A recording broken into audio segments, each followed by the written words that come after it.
आज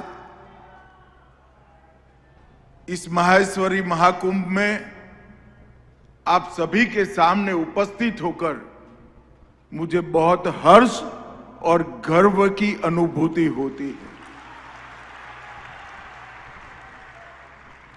क्योंकि आज मैं उस समाज के सामने उपस्थित हूं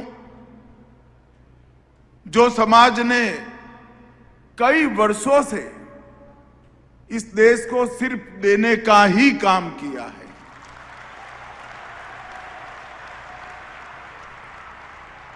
माहेश्वरी समाज से निकले हुए रत्नों ने इस देश को हर क्षेत्र में आभूषण पहने हुए व्यक्ति की तरह चमकाने का काम माहेश्वरी समाज के लोगों ने किया।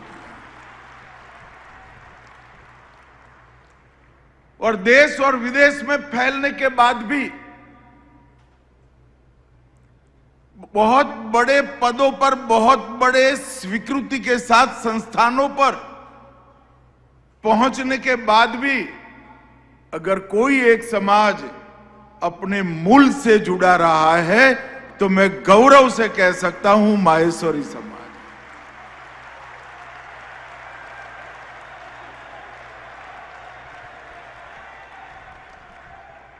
इस समाज ने देश को जब जिस प्रकार की जरूरत पड़ी उस प्रकार से देश के सामने अपने आप को प्रस्तुत किया है। जब मुगलों के साथ लड़ते थे तब लड़ने वाले राजे महाराजों के युद्ध के खजाने ही माहेश्वरी समाज ने भरने का काम किया। जब अंग्रेजों के सामने लड़ते थे तो महात्मा गांधी की लड़ाई का, स्वातंत्र संग्राम का पूरा खर्च, इसका कोई लेखा जोखा उपलब्ध नहीं है, मगर पूरी दुनिया को मालूम है कि माहेश्वरी समाज के सेठ हो ही ने ही ये आंदोलन को चलाया। और जब देश आजाद हुआ, आजाद होने के बाद देश को विकास के रास्ते पे आगे बढ़ना था, आत्मनिर्भर बनना है, उद्योगों के क्षेत्र में पूरी दुनिया की क्षितिजों को पीछे छोड़कर आगे बढ़ना है, तो उसमें भी माहेश्वरी समाज ने पीछे मुड़कर कभी नहीं देखा। चाहे उत्पादन का क्षेत्र हो, मैन्युफैक्चरिंग का क्षेत्र हो, चाहे ट्रेडिंग हो, चाहे वेल्थ जनरेशन हो, चाहे टेक्नोलॉजी को अपनाना हो, ये सभी क्षेत्रों में माहेश्वरी समाज ने एक प्रगतिशील समाज का हमेशा परिचय दिया है। मैं गुजरात से आता हूं। हमारे यहां मारवाड़ के लोगों के लिए कहावत है भजनलाल जी, जहां न पहुंचे रेलगाड़ी वहां पहुंच जाए मारवाड़ी।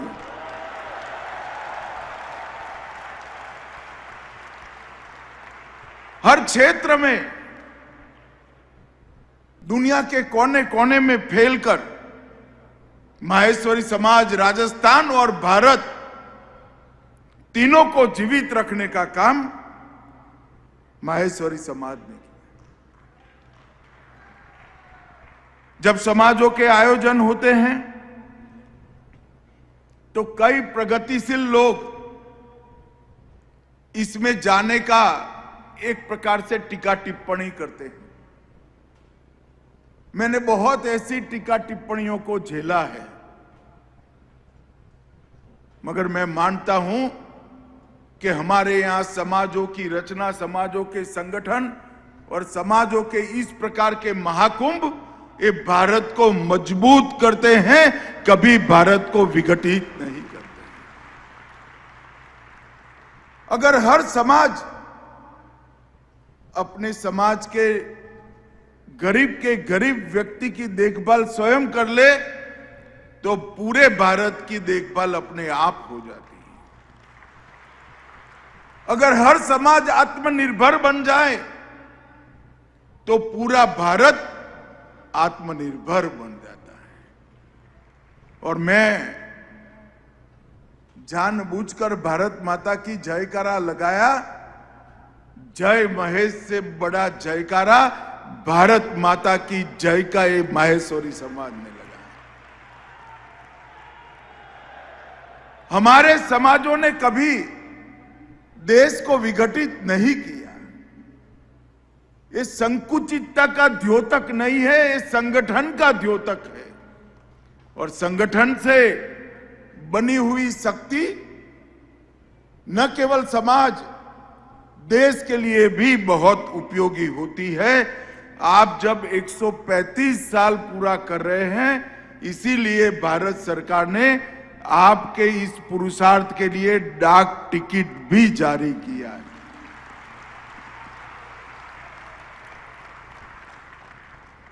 समाज ने सेवा के संकल्प को भी चरितार्थ किया है। 1000 प्रभुजनों को अच्छा जीवन देना, आवास देना, रहने की सुविधा करना, सच अर्थ में अपना घर की कल्पना ही माहेश्वरी समाज के डीएनए को दर्शाने का एक काम है कि ये समाज कैसे सोचता है। आज यहां पर इतनी बड़ी संख्या में आए हैं।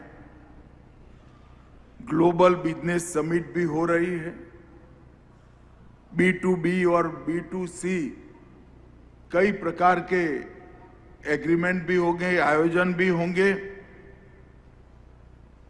इससे निश्चित रूप से देश के व्यापार को, देश को उत्पादन के क्षेत्र में और देश को आर्थिक रूप से मजबूत करने में फायदा ही होगा। मगर जब मैं माहेश्वरी समाज के सामने आया हूं तब कुछ चीजें जरूर कहना चाहता हूं। कुछ वर्ष पूर्व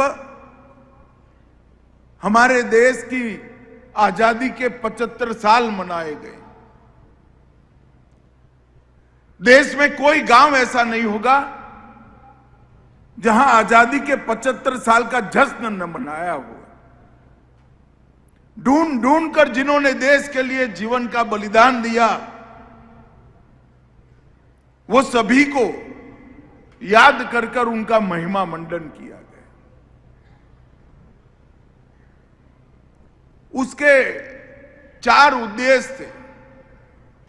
पहला उद्देश्य था हमारी युवा पीढ़ी को, हमारे किशोरों को 1857 से लेकर 1947 तक के आजादी के महासंग्राम से परिचित कराना और हमारे स्वतंत्रता सेनानियों का परिचय, उनका गौरव उनके मन में प्रस्थापित हो। दूसरा, 75 साल के अंदर हमने जो उपलब्धियां हासिल की, वो उपलब्धियों की जानकारी हमारी युवा पीढ़ी तक पहुंचाना। और तीसरा था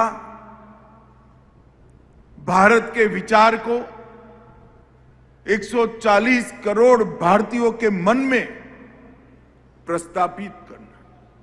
मगर चौथा कार्य बहुत महत्वपूर्ण था।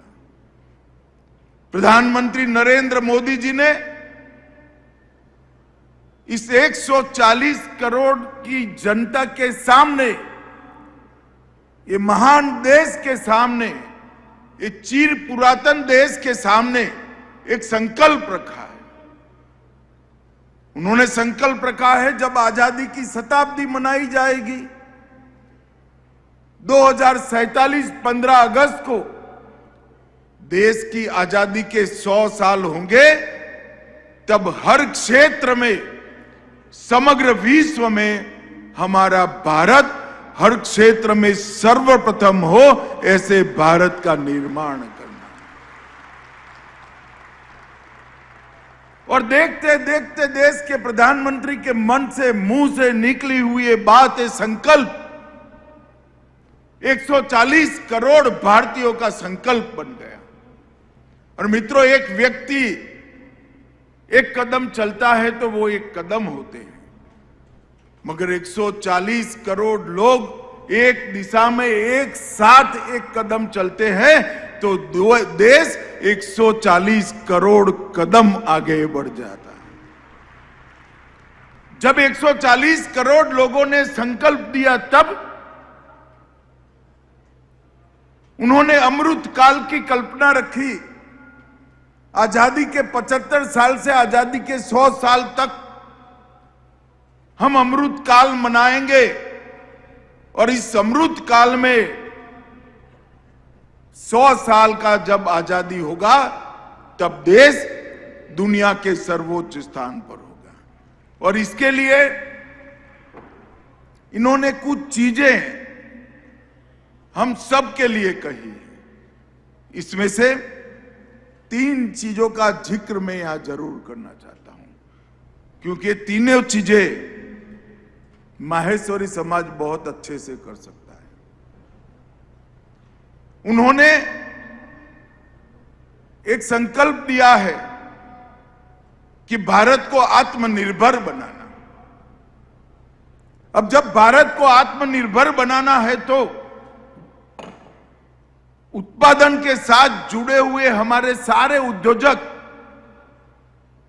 अभी आप जो कर रहे हैं वो तो जरूर करिए ही करिए, इसको और बढ़ाइए, दुनिया में सबसे आगे बढ़िए, मगर साथ में एक ऐसी चीज का भी उत्पादन करिए जो भारत में नहीं बन रही है, वो चीज को भारत में बनाने की शुरुआत भी करिए।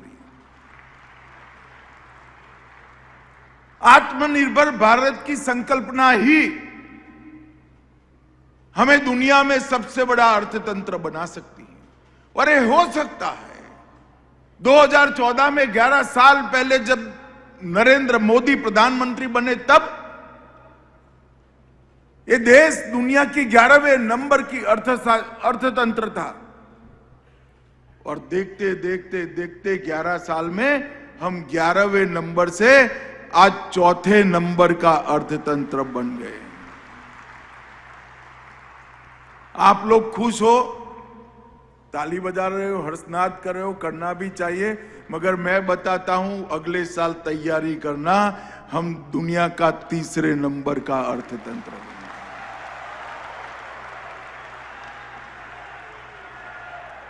अगर हमने सर्वोच्च स्थान पर पहुंचना है तो आत्मनिर्भर भारत एकमात्र विकल्प है। और आत्मनिर्भर भारत को सफल करने के लिए दूसरा एक सूत्र है स्वदेशी का। मेरा सभी लोगों से आग्रह है कि जितना हो उतना स्वदेशी चीजों का उपयोग करने का हम आग्रह करें। हर ट्रेडर ये तय कर ले कि मेरे देश में बनी हुई चीजें हैं तो मैं उसी का व्यापार करूंगा। मित्रों, ये स्वदेशी ही आत्मनिर्भर का दूसरा पहलू है। और स्वदेशी के साथ साथ स्वभाषा। ढेर सारे युवा मेरे सामने बैठे हैं, अभिभावक भी बैठे हैं। मेरा आग्रह है, दुनिया में प्रगति के लिए जो भाषा बोलनी पड़े बोलिए, जो भाषा सीखनी पड़े सीखिए। बोलने के लिए, सीखने के लिए जितनी भाषाएं सीखेंगे कोई विरोध नहीं है, मगर घर में बच्चों के साथ मारवाड़ी और हिंदी में ही बोलिएगा।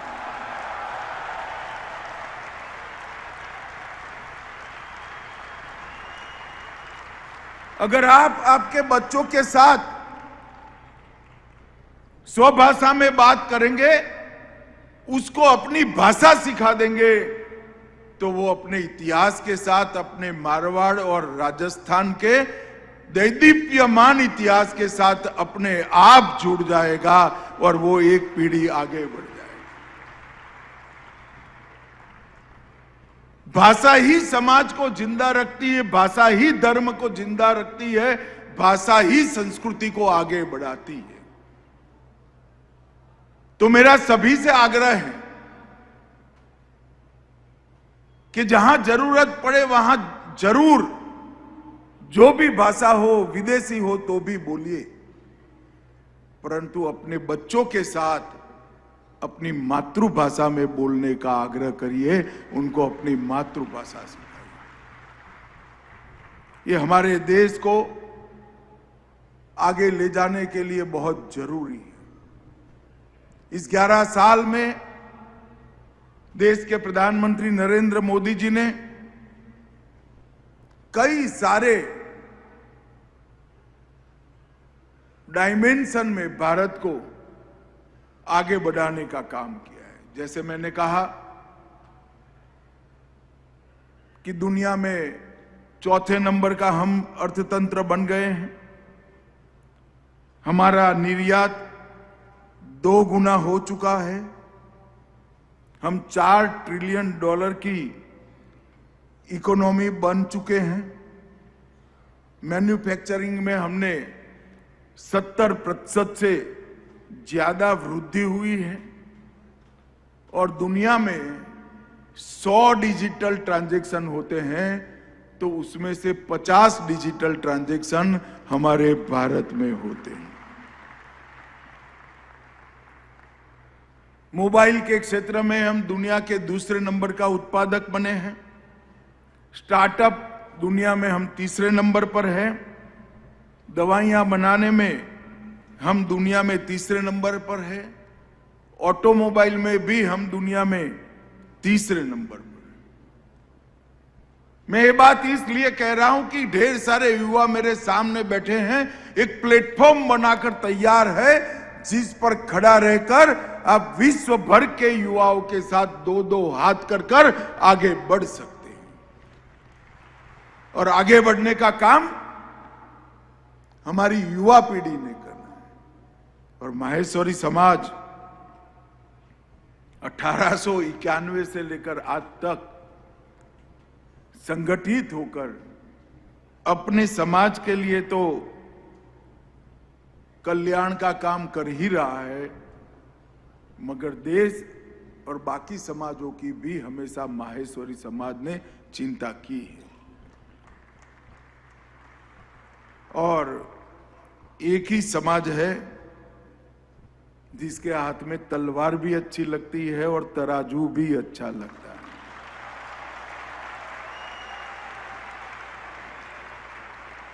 देश को जो जिस प्रकार की जरूरत पड़ी, हर क्षेत्र में आपने देश के लिए समाज एकजुट होकर रहा है। स्वतंत्रता सेनानियों की सूची गिनाने जाएंगे तो थक जाएंगे। इस समाज ने दिए हुए भामाशाहों का सूची बनाएंगे तो कई पृष्ठ भर जाएंगे। और इस समाज ने अपने मूल को पकड़कर रखने के लिए जो किया है उसका जोड़ भारत के किसी समाज में नहीं मिल सकता। इतना अच्छा काम आप लोगों ने किया है। अभी राम मंदिर बन चुका। 550 साल के बाद रामलल्ला अपने भव्य मंदिर में विराजमान हुए।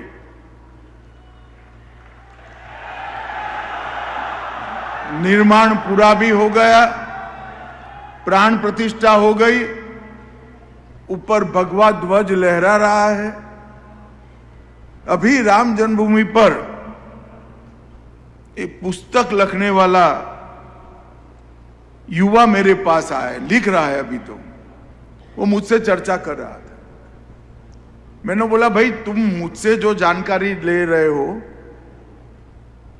वो तो ठीक है, मगर तेरे पास क्या जानकारी है बताओ।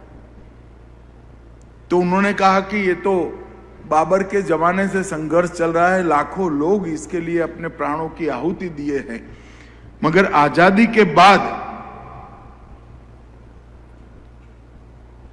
सबसे पहली आहुति देने वाले दोनों भाई माहेश्वरी समाज से।